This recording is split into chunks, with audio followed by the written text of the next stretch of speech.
de México con la serie El Rapto y la Iglesia. Y esta es nuestra tercera conferencia. Hoy vamos a tratar el tema del rapto y la ira de Dios.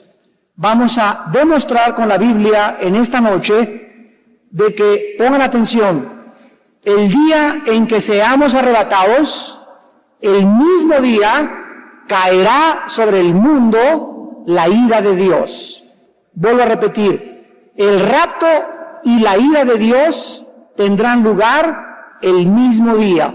Será el mismo acontecimiento y en cuanto la iglesia sea sacada de la tierra, el mismo día exactamente, tal vez minutos u segundos, caerá o comenzará a caer sobre este mundo la ira de Dios.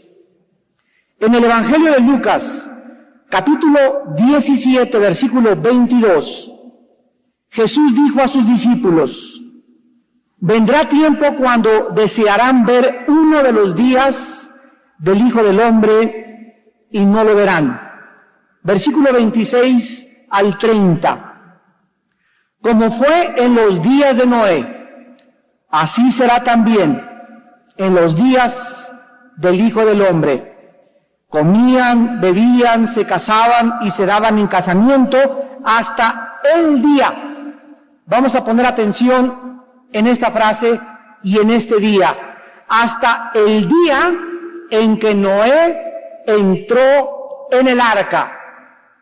Y vino el diluvio y los destruyó a todos. Observemos que el mismo día, y lo vamos a ver después en Génesis 7 a continuación, el mismo día que Noé entró en el arca, el mismo día comenzó el diluvio o el juicio universal de Dios. Versículo 28. Asimismo, como sucedió en los días de Lot, comían, bebían, compraban, vendían, plantaban, edificaban. Mas el día, otra vez se pone énfasis en un día determinado. El día en que Lot salió de Sodoma, el día en que entró Noé en el arca, son 2 días del pasado que nos ilustran, dice la Biblia, ese mismo día, cuando Lot salió de Sodoma, llovió del cielo fuego y azufre y los destruyó a todos. Así será, ¿qué cosa? El mismo día.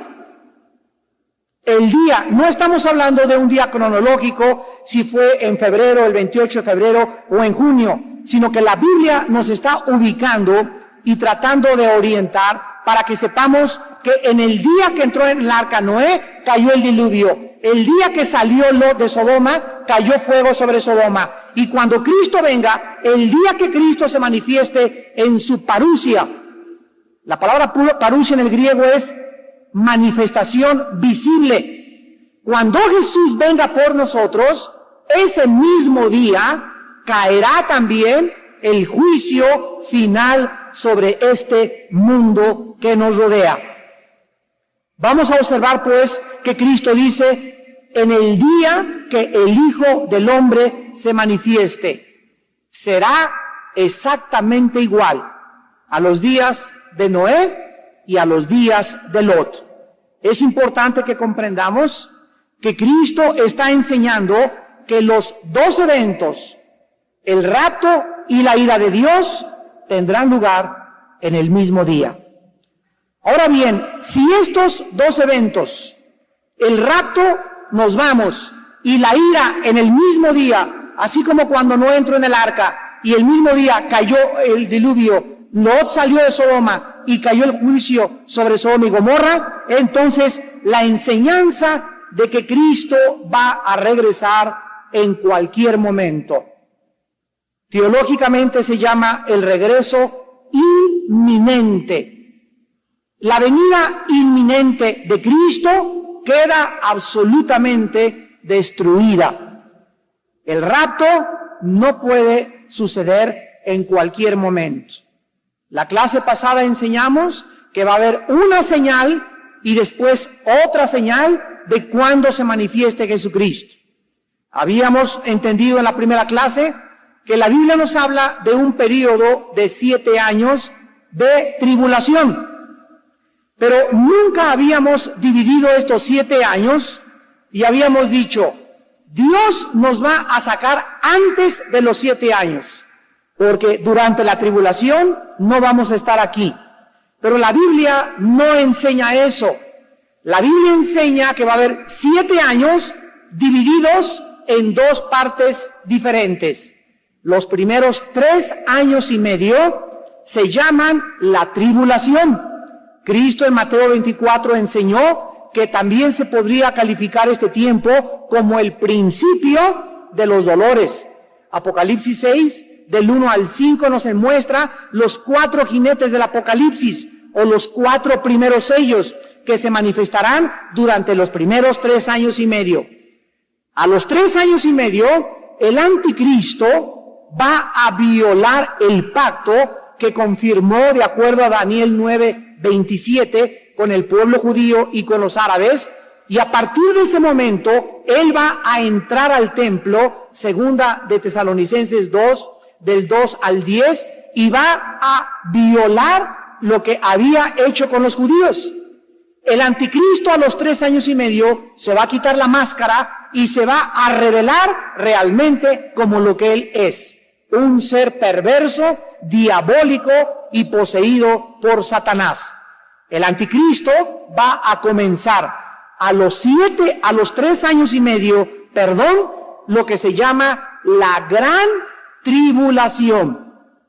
Cuando él comience a perseguir, ya lo vimos la clase pasada, a los cristianos y a los judíos que comiencen a convertirse y los va a matar, y el que no tenga el 666 en la mano, el número o la marca de su número o en la frente, serán sacrificados. ¿A quiénes va a sacrificar el anticristo? A los que no aceptaron el 666.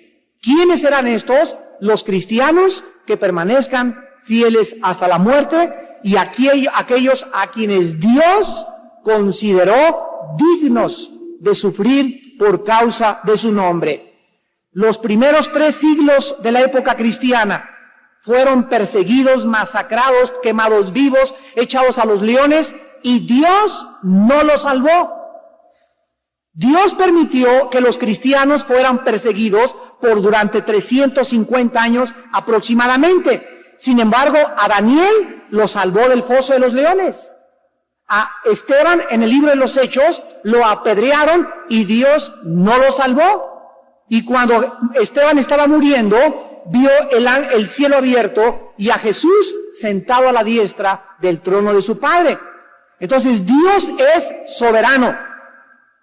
Dios es soberano. Él escoge, Él determina en su soberanía quiénes van a morir como mártires, y a los que Dios haya escogido para morir como mártires, les ha concedido el más alto privilegio que cualquier ser humano pueda recibir. Veamos esto en la segunda carta a los Tesalonicenses, capítulo 1. Dice en segunda de Tesalonicenses, capítulo 1, versículo 6 en adelante, porque es justo, y aquí se les está hablando a los cristianos que van a estar durante la tribulación, o los que han sido perseguidos por causa del nombre de Cristo. Es justo delante de Dios pagar con tribulación a los que os atribulan, y a ustedes que son atribulados, darles reposo con nosotros. Cuando la parusia en el original griego dice, y se traduce, cuando se manifieste el Señor Jesús desde el cielo con los ángeles de su poder, en llama de fuego, para dar retribución a los que no conocieron a Dios, ni obedecen el evangelio de nuestro Señor Jesucristo, los cuales sufrirán pena de eterna perdición, excluidos de la presencia del Señor y de la gloria de su poder. Aquí se les promete a los que atraviesen la tribulación, los juicios, la persecución, que Dios vengará su sangre. Pero lo más interesante es que dice aquí en el versículo 5, para que sean tenidos por dignos. ¿Ya lo vieron? Para que sean tenidos por dignos. En otras palabras, no todos los cristianos son dignos de morir por Cristo. ¿Quiénes creen ustedes que sean los que son dignos de morir por Cristo? Veamos un ejemplo en el libro de los Hechos, capítulo 5. Y aquí encontramos que los apóstoles han sido torturados. Los apóstoles han sido azotados, han sido encarcelados. Y al salir de la cárcel, con sus espaldas sangrado, con los golpes que los soldados romanos o en la cárcel lo que les propiciaron, no salieron y dijeron, ay, pues yo creí que ser cristiano me iba a ir siempre bien en la vida y ahora me persiguen mis amigos y todo. Cuando ellos salieron de la cárcel, vean ustedes lo que dice el versículo 41, Hechos capítulo 5.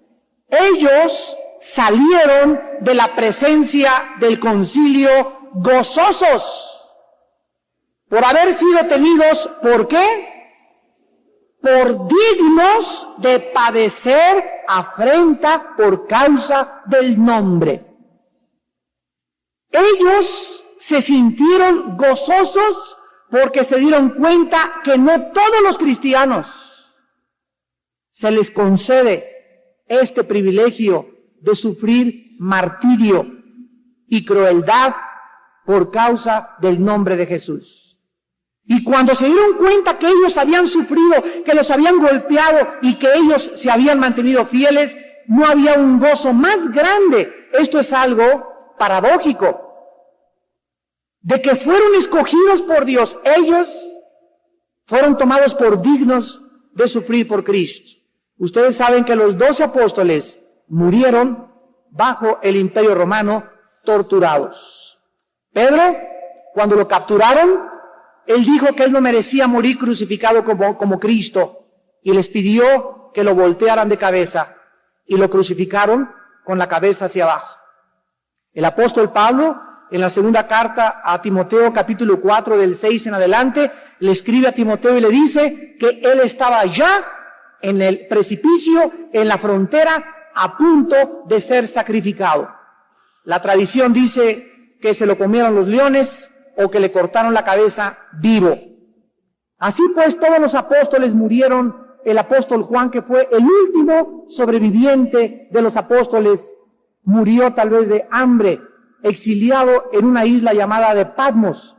Y en Apocalipsis capítulo 1, versículo 5, él les dice a los recipientes de esta carta las siguientes palabras. Dice Apocalipsis 1, versículo 9. Yo, Juan, vuestro hermano, y miren lo que dice, copartícipe, o sea, participando junto con ustedes en la tribulación, en el reino y en la paciencia de Jesucristo. Estaba en la isla llamada Patmos por causa de la palabra de Dios y el testimonio de Jesucristo.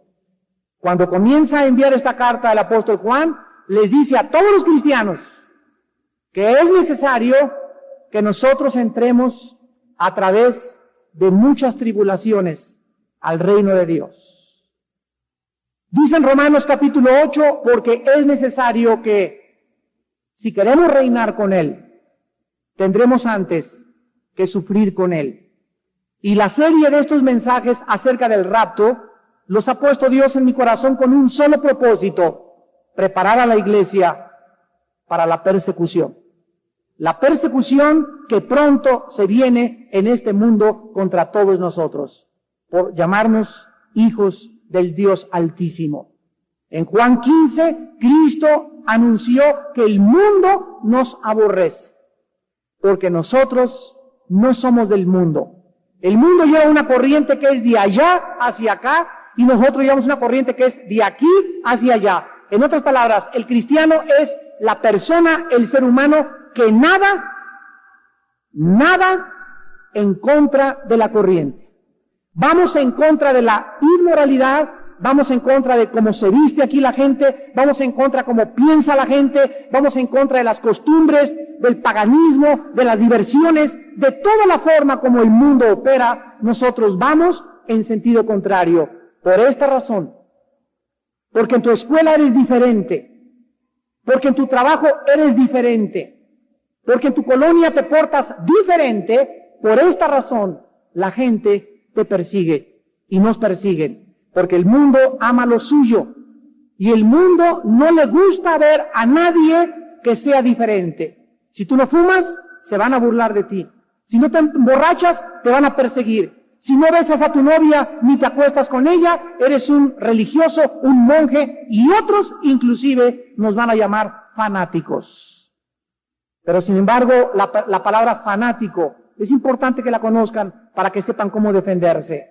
La palabra fanático significa alguien que sigue algo sin saber lo que está siguiendo. Cuando vas al Estadio Azteca y le gritas al América, América, América, ra, ra, ra, y sales sin voz, desgañitado, eres un fanático. Los fanáticos del América, los fanáticos del Cruz Azul. Cuando tienes alguna cosa en la que te desbordas, tratando de apoyar, aunque no sabes quién va a ganar, eso se llama fanatismo. Los que siguen la secta son fanáticos porque no saben, pero el cristiano, dice el apóstol Pablo, yo sé en quién he creído. Entonces creo que somos los únicos que no somos fanáticos en la extensión de la palabra, porque sabemos perfectamente bien a quién estamos siguiendo y sabemos que vale la pena morir por él. Antes de pasar a Génesis capítulo 7, vayamos a Génesis 7, quiero comentarles algo para acabar esta parte. ¿Quiénes son los dignos de morir por Cristo? Los cristianos dignos de morir por Cristo son aquellos que antes de morir vivieron para Él. Si tú ahorita te avergüenzas de Cristo, si tú ahorita tienes miedo de que te descubran que traes una Biblia en el camión, cuando enfrente de ti está el playboy con otro borracho ahí, a él no le da vergüenza exhibir las mujeres encueradas ahí en el camión. En el avión vamos a 3,000 metros de altura y ahí están los playboys por todos lados y los cristianos así, pero su Biblia así, la ven con una lucecita del avión así, pero que nadie se dé cuenta. Imagínense si este tipo de personas están listas para morir por Cristo. Nunca lo estarán. Porque Jesús dijo, el que se avergonzare de mí, yo me avergonzaré de él también, y enfrente de los ángeles el día del juicio. En el capítulo 7 del Génesis, muchas personas pretribulacionistas, o sea que creen que antes de los 7 años nos vamos, cuando no han estudiado que son 3 años de tribulación, la gran tribulación, y nos vamos. Dios nos promete que escaparemos la ira de Dios. Dios no nos promete escapar la tribulación ni la gran tribulación. Nos promete escapar el día de su ira, que comienza en el día en que seamos sacados de este planeta, entre el 6º y el 7º sello del libro de Apocalipsis. Muchos tribulacionistas usan Génesis capítulo 7 para intentar demostrar de que nos vamos antes de los 7 años. Ellos apelan a las palabras que dice el versículo 1 y el versículo 4. Dijo luego Jehová a Noé, entra tú y toda tu casa en el arca, porque a ti he visto justo delante de mí en esta generación. Versículo 4. Porque pasados aún 7 días, yo haré llover sobre la tierra 40 días y 40 noches, y raeré de sobre la faz de la tierra a todo ser viviente que hice. Ellos sostienen que Noé y su familia entraron 7 días antes del diluvio al arca, y que por lo tanto es un retrato de que si entraron 7 días antes a el arca, y cayó el diluvio, entonces nosotros también seremos sacados 7 años antes de que venga la tribulación. Sin embargo, esto es una muy pero muy mala exégesis. Esto es una forma muy equivocada de estudiar las Sagradas Escrituras. Vamos a leerlo correctamente en el versículo 10. Y sucedió que al séptimo día las aguas del diluvio vinieron sobre la tierra. Versículo 13. En este mismo día, ¿en cuál día? En el séptimo entraron Noé, Sem, Cam, Jafet, hijos de Noé, la mujer de Noé, las 3 mujeres de sus hijos con él y con el arca. Si nosotros leemos esto cuidadosamente, nos vamos a dar cuenta que Dios le avisó 7 días antes a Noé que metiera a los animales durante una semana, durante 7 días, pero él entró en el arca, Noé, en el arca el día séptimo. Y en ese mismo día, comenzó a caer el diluvio sobre el mundo entero. Por eso Cristo nos ilustra, como vimos anteriormente en Lucas, que el día en que Noé entró en el arca, ese mismo día, cayó el diluvio. Y lo mismo dijo en Lucas 17, versículo 27 y 30. Así será el día en que yo me manifieste a todos ustedes. Ahora bien, quiero que noten en Génesis 7, el versículo 1. Entra tú y toda tu casa en el arca. Versículo 7. Y por causa de las aguas del diluvio entró Noé al arca, y con él sus hijos, su mujer y las mujeres de sus hijos. Versículo 13. En este mismo día, o sea el día séptimo, entraron Noé, Sem, Cam y Jafet, hijos de Noé, la mujer de Noé y las 3 mujeres de sus hijos con él en el arca. Capítulo 8, versículo 16. Sal del arca, tú, tu mujer, tus hijos y las mujeres de tus hijos contigo. Aquí se nos mencionan más de 4 veces. Y cuando el Espíritu Santo repite algo, tiene un propósito. Dios tiene en su corazón la intención de salvar familias enteras. Cuando Dios te tocó a ti para que fueras cristiano, cuando Dios, igual que Abraham, nos sacó del paganismo o de la religión pagana en la que vivíamos y nos alumbró el camino, fue para que regresáramos a nuestra familia y le habláramos a nuestra esposa o a nuestro esposo o a nuestros hijos, y con la ayuda del Espíritu Santo, nuestra paciencia y testimonio, acabemos trayendo a toda la familia y la metamos al arca antes de que venga el juicio sobre este mundo. En Hechos 16:31 se repite en el Nuevo Testamento la misma enseñanza. Y le dice Pablo al carcelero de Filipos: serás salvo tú y tu casa. Y esto es una garantía si nosotros leemos el segundo versículo, el que sigue de ese, Hechos 16:32, y entraron y fueron y le predicaron a su familia. Entonces Dios te garantiza en esta tarde de que si tú tienes a tu esposa y tus hijos, y tú oras por ellos diario, y los guardas bajo la sangre de Cristo, e intercedes por ellos, y a tu esposo, como dice 1 Pedro 3, versículo 1, con tu testimonio, mujer que me escuchas, sin palabra, ganarás a tu marido con tu conducta casta, afable y respetuosa. Una mujer que está dale y dale al marido, eres un borracho, el juicio de Dios va a caer sobre ti, te vas a ir al infierno, etcétera, etcétera, nunca lo ganará para Cristo, porque está usando métodos antibíblicos. Dios les manda a las mujeres casadas con hombres paganos que sin decirles una palabra, con el puro testimonio, los ganan para el Señor Jesucristo.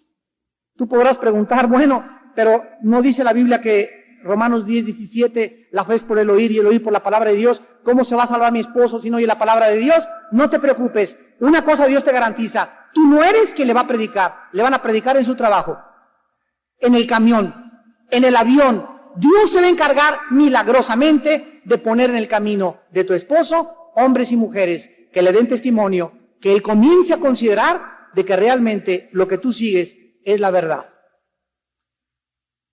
Vayamos a Mateo capítulo 20 en el Nuevo Testamento. Y comienza el Señor Jesucristo a anunciarles a sus discípulos, a profetizarles, que se prepararan para lo que iba a venir. Versículos 18 y 19. Mateo 20, 18 y 19. He aquí subimos a Jerusalén, es Cristo el que está hablando, y el Hijo del Hombre será entregado a los principales sacerdotes y a los escribas, y le condenarán a muerte, y le entregarán a los gentiles para que le escarnezcan, le azoten y le crucifiquen, mas al tercer día resucitará. Al día siguiente de que Cristo les anunció esto, Él entró a Jerusalén en una entrada triunfante. Todo el mundo en Jerusalén estaba gritando, Hosana, Hosana, el que viene en el nombre del Hijo de David. Alabado sea el Señor, que Él es el Hijo de David.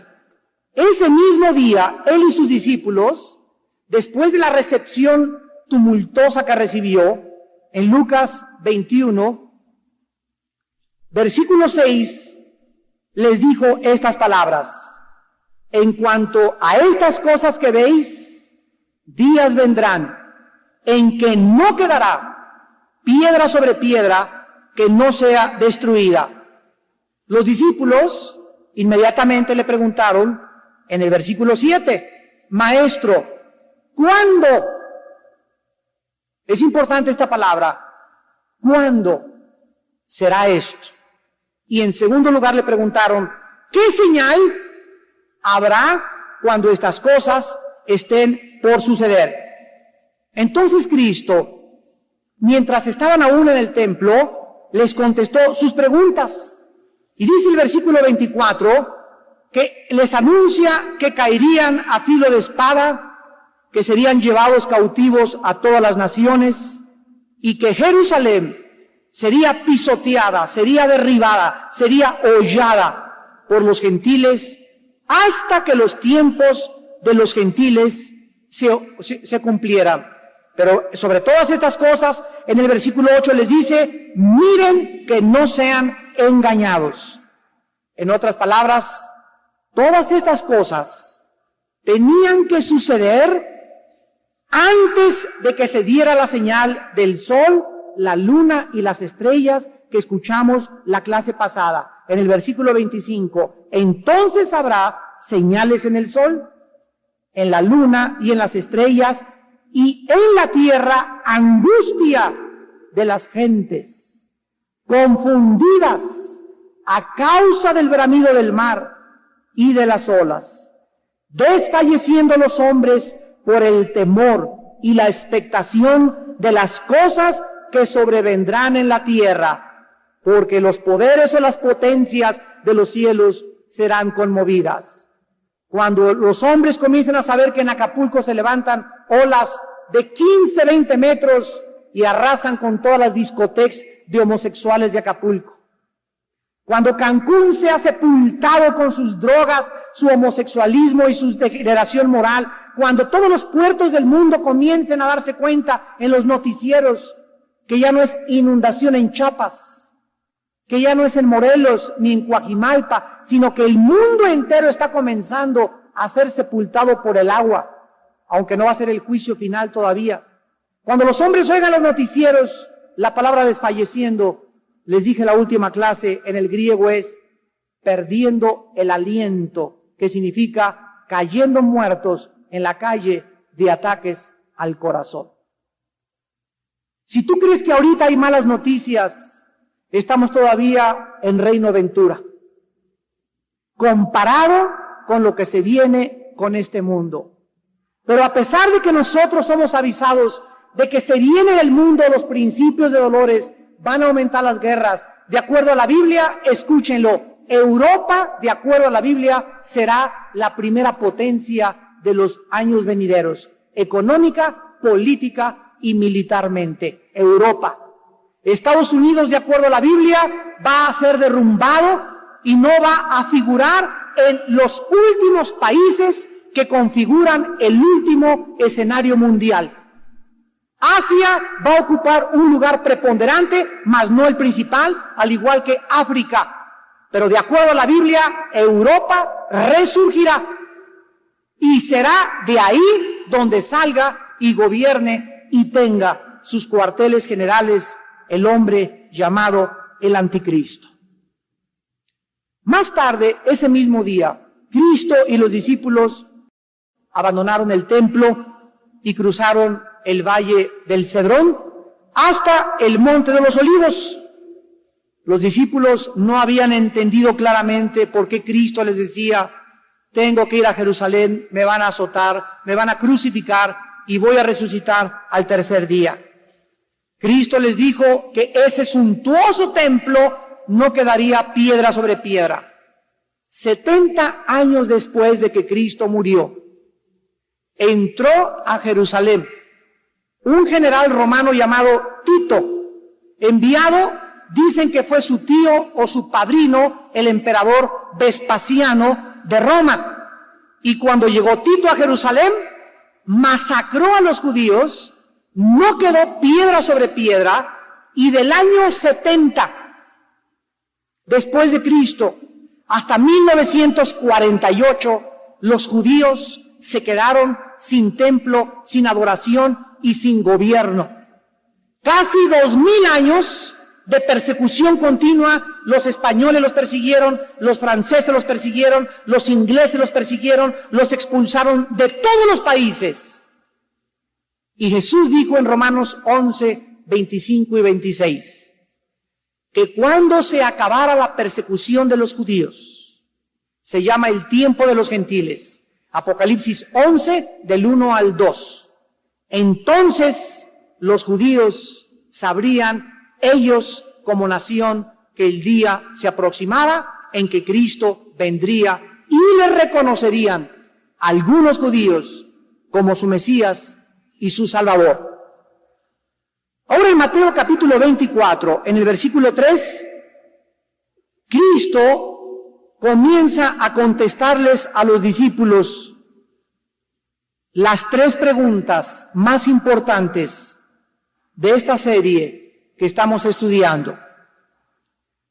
Atravesaron el valle del Cedrón, se encuentran enfrente de Jerusalén, y ahí Cristo escucha, cuando estaba sentado en el monte de los Olivos, que los discípulos le toman aparte y le preguntan: dinos, observen las 3 preguntas. La primera pregunta es: ¿cuándo serán estas cosas? O sea, ¿cuándo será destruida Jerusalén? ¿Cuándo será destruido Israel? ¿Cuándo vendrá esta hecatombe o catástrofe nacional? 2. ¿Qué señal habrá de tu parusia? Les insisto con la palabra parusia, porque hay otra palabra que vamos a estudiar la semana que entra, que es apocalipsis, que significa otra cosa, y hay otra palabra o 2 más en el griego que no se usan para la venida de Cristo, pero que parece la traducción castellana, que es la venida de Cristo y el rapto. Y conociendo la palabra original, nos damos cuenta y nos ubicamos en el contexto correcto. En segundo lugar, le preguntan: ¿qué señal habrá? O sea, antes de que tú vengas, ¿qué señal habrá? Y en tercer lugar, ¿qué señal habrá del fin del mundo? Cristo les había enseñado que su regreso a este mundo no tendría hora ni fecha, porque nadie sabe el día exacto ni la hora. Sabemos los tiempos alrededor de la venida de Cristo, cuando Él dijo: vean los cielos. Cuando las nubes se juntan, sabemos que va a llover. No sabemos exactamente cuándo van a caer las gotas de lluvia, pero sabemos que va a llover. Entonces Cristo quiere que sepamos que nadie sabe el día ni la hora, pero que tenemos que estar apercibidos del cúmulo de señales de Mateo 24, porque son la ruta o el destino que nosotros debemos de continuar estudiando para que no seamos sorprendidos en aquel día como los ladrones.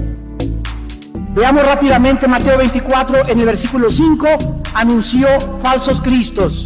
Número 1. En el último siglo de nuestra era, nunca en la historia habían surgido tantos falsos cristos. ¿Qué quiere decir Cristo con que vendrán muchos en mi nombre? Miren ustedes lo que Jesús está diciendo. Van a venir personas que van a decir que anuncian o vienen en nombre de Cristo y van a decir que ellos son los salvadores. ¿Saben ustedes cuándo comenzaron los gurús? ¿Saben ustedes lo que significa la palabra gurú? Significa iluminado. Y la palabra que les dan en el hindú es la palabra avatar, con B chica, avatar, que significa salvador. Del oriente vinieron un cúmulo de personas al occidente en la década de los 60. ¿Saben ustedes quiénes trajeron las enseñanzas de los gurús a occidente?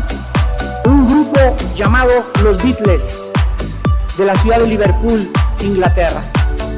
Y cuando ellos se fueron a la India con el Maharaji y llegaron y lo trajeron aquí a América, a los 6 meses de haberse metido a estudiar las filosofías orientales, a los 6 meses, John Lennon dijo a los periódicos internacionalmente: yo soy más famoso que Jesucristo y fumo marihuana. Pocos meses después lo asesinaron saliendo de su departamento en la ciudad de Nueva York. Y de la década de los 60 a nuestros días invadieron los gurús y las filosofías orientales todo Occidente, Estados Unidos, México, Centro y Sudamérica. Y todos los gurús se llaman a sí mismos Cristos. A finales del siglo pasado surgió un hombre llamado Charles Russell y dijo que en 1914 se iba a acabar el mundo. El mundo no se acabó. A la luz de la Biblia, el fundador de una secta llamada los Testigos de Jehová es un falso profeta. Porque la Biblia dice que cuando alguien anuncia algo y no se cumple, esa persona no ha hablado por Dios. Surgió otro hombre llamado José Smith y anunció que un ángel del cielo se le apareció y que le dijo que fuera a un monte donde iba a encontrar 2 piedras, el Tumín y el Urim, y que las iba a traducir a través de un jeroglífico y que iba a convertir la traducción de las piedras en lo que se llama actualmente el libro del Mormón. Los mormones, los Testigos de Jehová, los Rosacruces, la ciencia cristiana, el unitarismo y todas las filosofías orientales surgieron hace menos de 100 años. Tengan cuidado con ser engañados. Fue lo primero que Cristo nos advierte. El mundo entero está cubierto con una vela, con unas vendas, 2 Corintios 4:4, porque Satanás los ha enceguecido para que no le resplandezca la luz del Evangelio de Jesucristo. Cristo continúa diciendo en el versículo 6 que íbamos a oír de guerras y rumores de guerras. Nunca en la historia, jamás, hasta 1914, en este siglo, hubo una primera guerra mundial. Una guerra que abarcó la mayor parte de los países.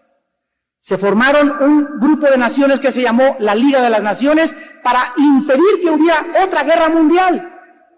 Pocos años después, en 1939-40, erupta la Segunda Guerra Mundial.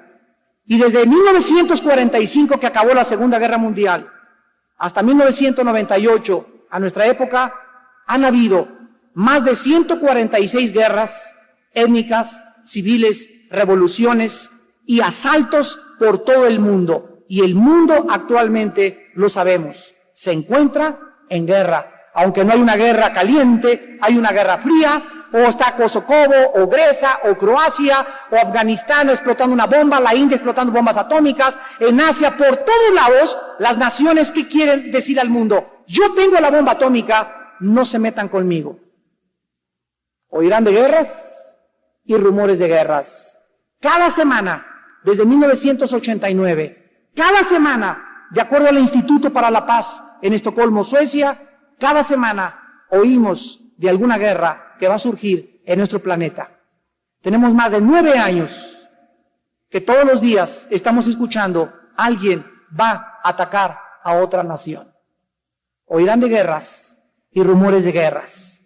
Cristo dice en el versículo 7, habrá también nación contra nación, reino contra reino. Habrá pestes, hambres, terremotos en diferentes lugares. Nunca en la historia, ni con la peste bubónica, que se llamó la fiebre negra, se puede comparar a la peste actualmente de nuestra época llamada el SIDA. El SIDA es un microvirus que no puede ser aislado en un laboratorio, por lo cual no se puede fabricar una vacuna. Es imposible aislar el microvirus del SIDA. Entonces, aunque tengamos los mejores laboratorios y millones de dólares invertidos en la mejor tecnología médica y científica, el hombre no es capaz de poder fabricar y curar el SIDA. El mundo, al ver esta plaga que ha acabado, ¿saben ustedes? Hoy leí en el periódico, 7,000 muchachos menores de 23 años diario contraen el SIDA. Repito, 7,000 jóvenes diarios en el mundo contraen el SIDA. El mundo les ha dicho a los jóvenes, sexo seguro, cómprate un condón. ¿Saben ustedes que el condón, como lo hemos dicho, es la mentira más grande científica que existe? El condón tiene 65%, y nos están escuchando todos los hospitales y los fabricantes de esos mentirosos condones, 65% de probabilidades de impedir que pueda atravesar el látex el SIDA, contra un 30% que hasta con 3 condones te puedas infectar del SIDA. Dios no puede ser burlado. Ya descubrimos cómo protegernos. No es cierto, no es cierto, no es cierto. Satanás es el padre de...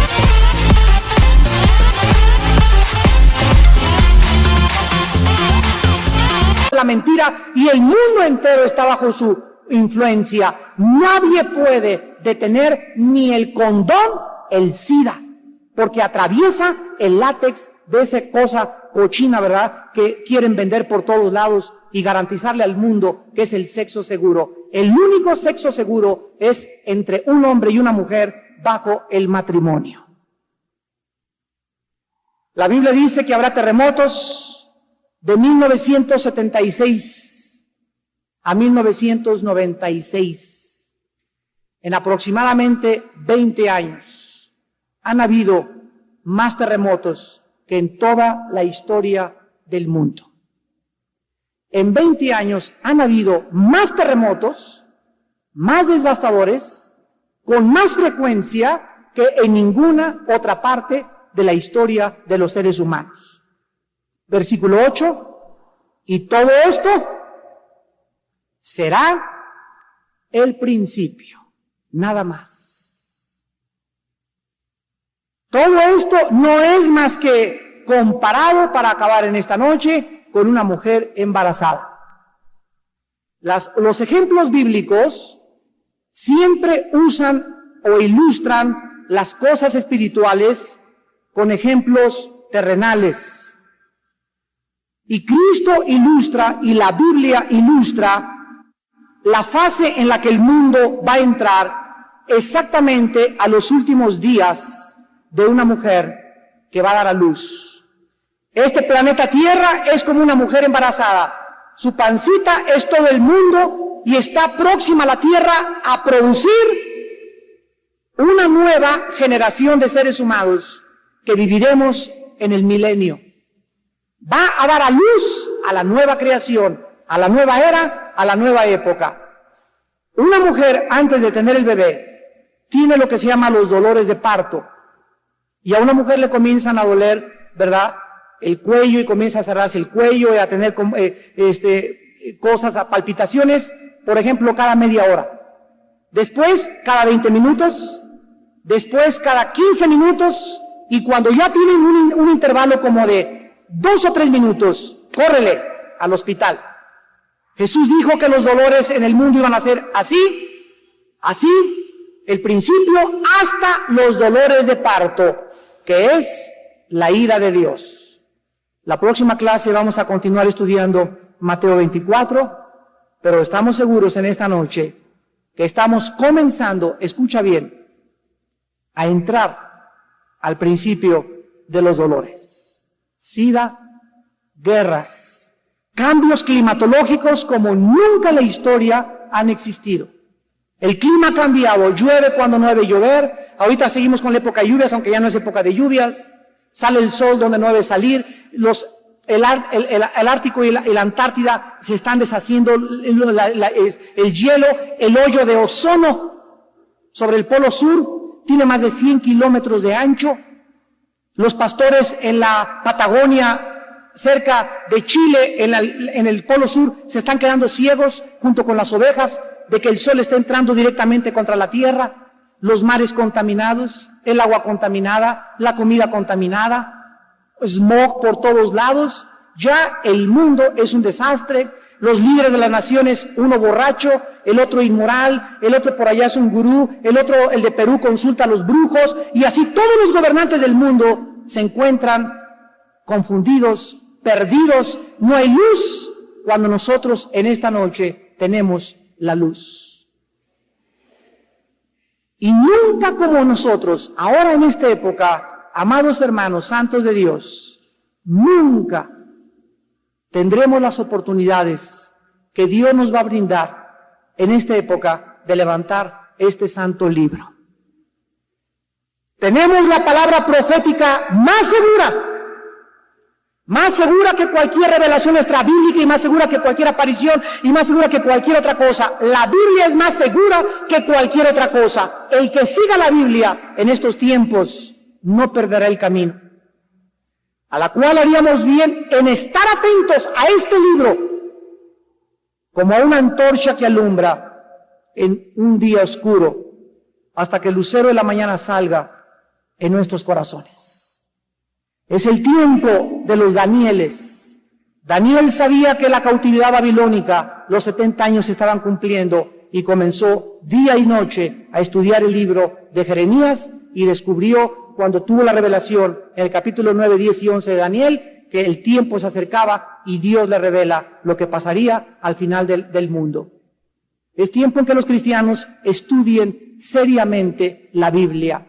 Que te levantes con la Biblia, que te acuestes no con 3 veces Sofía.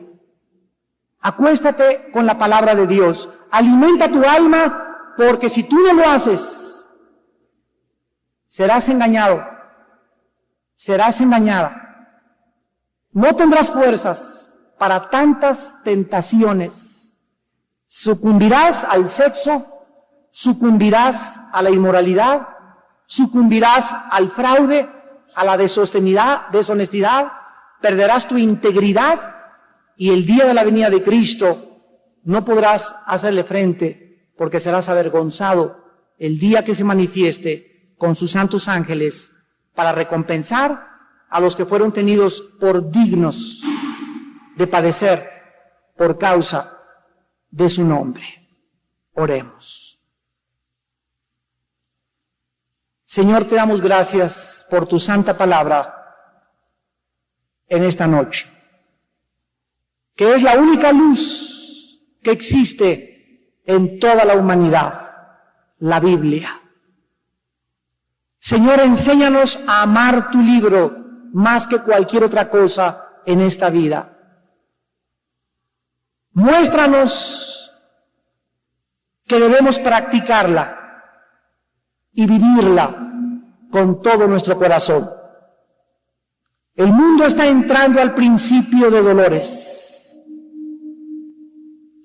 Y tú seguirás hablando, y seguirás hablando, y seguirás hablando, como en los tiempos de Noé. El mundo bebe, se ríe, va de fiesta, se casan, como en tiempos de Noé. Creen que esa es la vida y el todo del hombre. Y no entendieron en aquellos tiempos y no van a entender tampoco en esta época de placeres, diversiones y tanto pecado. Pero tú, Señor, a nosotros, tu pueblo, que diste tu sangre en la cruz por nuestras vidas, nos recuerdas que seamos santos. Sin santidad, nadie verá a Dios.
Y si invocamos a Dios por Padre y le llamamos Dios, conduzcámonos en temor durante todo el tiempo de nuestra peregrinación, sabiendo en quién hemos creído y que un juicio muy grande se aproxima a este mundo rebelde y pecador.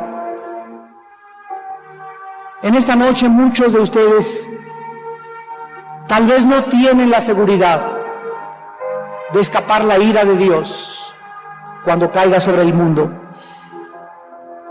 Pero si tú en esta noche crees en Jesucristo, en esa sangre derramada en la cruz, y le pides perdón por tus pecados y que cambie tu vida, Dios en esta noche, dice la Biblia, te sellará, te marcará como su propiedad, con el Espíritu Santo, hasta el día que resucites de los muertos. ¿Qué tengo que hacer?, me preguntarás, para recibir a Cristo. Ahí desde tu lugar, dile estas palabras: Señor mío y Dios mío, en este momento estoy consciente de que mi alma está perdida y creo que solo tú me puedes salvar del pecado y la confusión y el destino eterno en el infierno.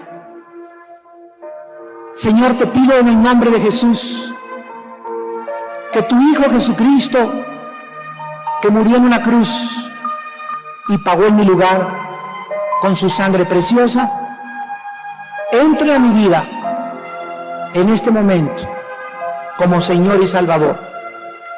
Te recibo, Jesús, porque tú eres el único que posee la verdad. Tú eres la verdad, el camino y la vida. Y ya no quiero vivir sin ti en esta vida llena de pecado. Lávame con tu sangre y guíame a la vida eterna. En tu nombre santo, Señor Jesús. Amén. Amén. Amén.